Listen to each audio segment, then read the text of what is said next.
There's been a lot of talk in India as well about how to play spin on surfaces like these. And some of the masters of the past, more recent masters like Lakshman, have talked about the use of the feet, trying to come to the pitch of the ball as much as possible.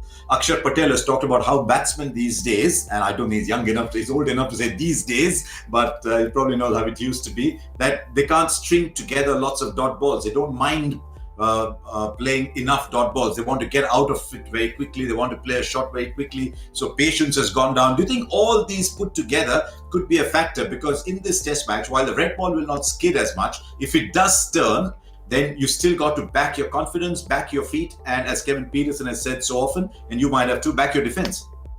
Yeah, I mean, the art of scoring test match hundreds is to be able to nullify the good balls, and there's going to be many of them. You're going to face more good balls at test level than you are bad balls, so you've got to be able to nullify those good balls. And I don't think the England players and some of the Indian players, I don't think they've trusted their techniques against the spinning ball for long enough. They've almost kind of panicked. Oh, play a sweep shot, dance down. It's all been a bit frantic, and I think the players, Rohit Sharma, he has trusted his defence. Of course, he's got great scoring options, but he's managed to defend the good balls, and that's the key to batting at test match level.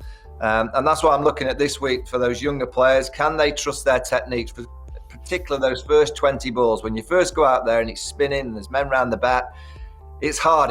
Everything seems fast. Everything seems very, very frantic. And you've somehow got to calm the situation down with a low-risk cricket kind of game. And that's defence, rotating the strike, trying to get off the mark, trying to get off strike, just trying to be at the non-strikers then for a few overs, just to have a look at what the ball's doing, having a look at the action. And then you get down the strike and then go, okay, yeah, I can defend. I'll just get a nice, easy single. Then you might think, okay, I can then look at my boundary options. If a bad ball comes your way, of course, strike it. But you then have to work out what your boundary options are on that given surface, on that given day. I sometimes watch the England players play, and I feel they've already decided upon their boundary options before they've got out there. And they've kind of stuck to it, and it's not the right boundary options for that day on that surface at that given time.